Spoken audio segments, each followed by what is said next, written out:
नमस्कार दोस्तों, इस वीडियो में बात करेंगे अगर कोई जायदाद का मालिक जिसकी मौत हो जाती है, बिना वसीयत किए मौत हो जाती है, जैसे कि हमें पता है कि उसके सबसे पहले हकदार पहली श्रेणी के जो वारिस होते हैं वो होते हैं, जैसे उसकी माता, उसकी पत्नी, उसका बेटा या बेटी जो पहली श्रेणी में आते हैं। उसके बेटे ने या बेटी ने कोई बच्चा गोद लिया हुआ था, मान लो उसकी बेटी ने कोई बच्चा गोद लिया हुआ था, उसकी बेटी की भी पहले से डेथ हो चुकी है, जो बच्चा गोद लिया था क्या वो जायदाद में हकदार होगा? बच्चा चाहे लड़की है या लड़का है, क्या उसको अपनी माँ के हिस्से का हक मिलेगा कि नहीं मिलेगा? इस बारे में बात करेंगे। बहुत ही छोटी वीडियो में आसान शब्दों में बात करेंगे, एग्जाम्पल के साथ समझेंगे। एक एग्जाम्पल के साथ समझते हैं। ये ए नाम का व्यक्ति है, उसकी मौत हो जाती है, बिना वसीयत किए उसकी मौत हो जाती है। बी उसकी पत्नी है और सी उसका एक बेटा है, डी उसका दूसरा बेटा है और ई उसकी एक बेटी है जिसकी पहले से ही मौत हो चुकी है। उसने एक बच्चा गोद लिया हुआ था, एफ नाम का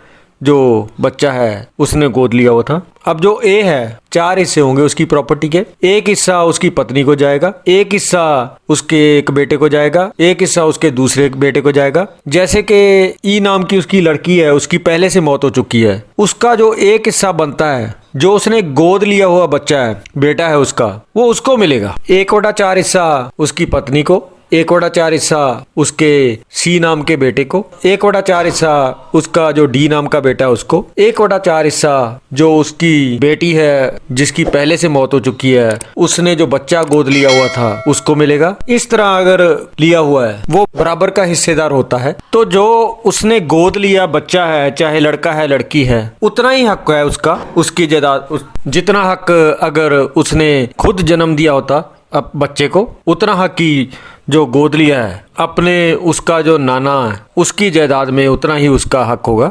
गोद लिया लड़का या लड़की पहली श्रेणी में ही आता है। ये भी जो है बेटे या बेटी की तरह जायदाद में बराबर का हिस्सेदार होता है। इस तरह की और कानूनी जानकारी के लिए चैनल को सब्सक्राइब जरूर करें और घंटी का बटन दबाएं।